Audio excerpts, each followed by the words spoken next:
For our royal scoop breakers now, let me bring in Spectator writer Cara Kennedy and the Mail on Sunday's editor-at-large Charlotte Griffiths.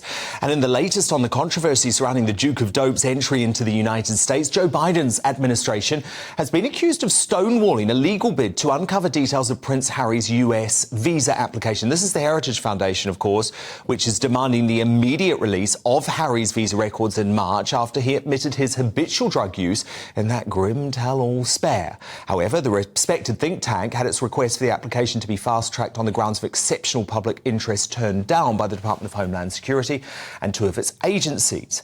Amid ongoing rumours, though, of strains in his relationship with Meghan, many are saying that Harry may actually be better off returning home. So Cara Kennedy, could being forced to leave the US actually end up being the best thing for Prince Harry if he was to be deported?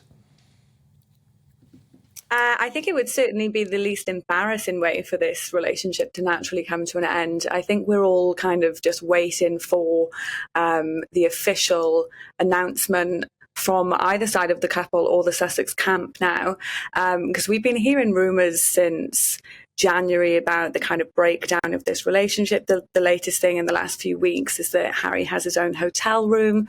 So, yeah, this could definitely be the easiest way out for him. Charlotte Griffiths, they are going to try and make this relationship work, though, aren't they? Because both Harry and Meghan have so much riding on it.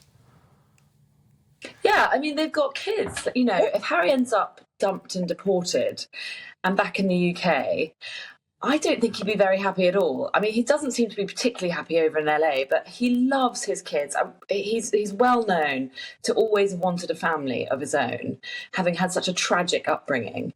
And to think that if he came over here, I mean, what are the chances of Meghan coming over? Slim to none, I would have thought. He needs to be with his kids, even if he's, you know, trapped in an awkward situation with his relationship. And what do you think he is going to do to deal with this situation, Charlotte? God, I think he's going to do everything to try and make that marriage work. I just wonder whether Meghan will reciprocate. That might be the problem. You know, she might be kind of over it and ready to move on, and he's going to have to stay close. He'll be so lonely if he comes over here at this point, because he's lost his whole family, as you know, and all his friends. So I think what he's going to have to do is grit his teeth and try and get that relationship to continue. But as you say, you know, there are rumours coming in thick and fast at this point now. And Cara, you've been doing a lot of reporting on Harry and Meghan's relationship over the past few weeks. You're hearing things are genuinely bad? Yeah, well, I mean, it's been a kind of snowball effect from January when Spear came out and they were kind of more separated than we'd ever seen them before. They were kind of thick as thieves before that. One wouldn't be seen without the other. So January was the point where everybody started to notice that these people had kind of started separate lives. And yeah, since then it's been a plethora of things. The latest, obviously, the hotel room.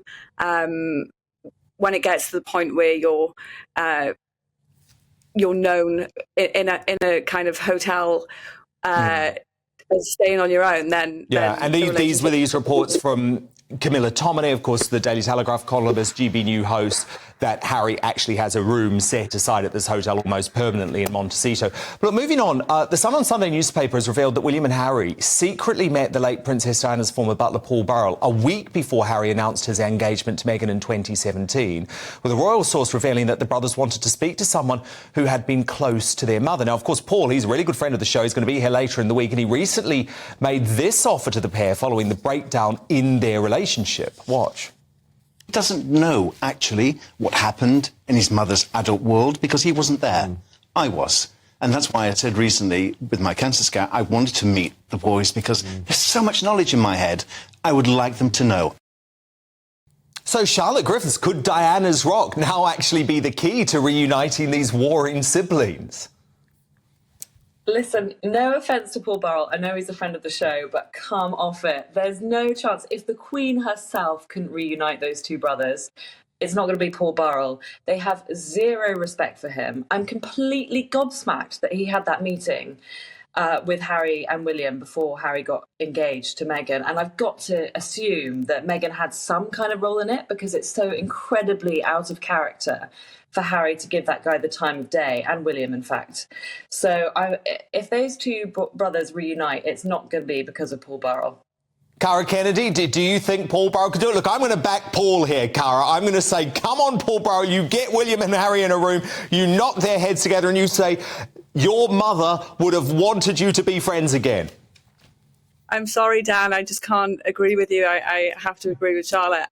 Yeah, I think if anybody is going to bring these two warring brothers together, which, to be honest, I think that relationship is well out of the window, but it's definitely not going to Burrell. No, I do think you're right about that from everything that I hear. Sorry, Charlotte, but I was just going to say, from everything I hear, William has no intention of patching things up with Harry, certainly not while he remains with Meghan Markle. Is that what you're hearing, Charlotte? Intention. And that's why, if he does come back over to the UK, it's going to be so incredibly difficult for Harry. But the other thing I was going to say was that one good thing that Paul Burrell could do would be to show Harry how much his mother worked with the press. Because Indeed. Even now, Harry has no idea. No, he has a fantasy. He has a delusion about the fact that Diana somehow didn't like the press. That was completely untrue. She called up journalists on a regular basis. Mail on Sunday's editor-at-large, Charlotte Griffiths, and The Spectator's Cara Kennedy, thank you both so much.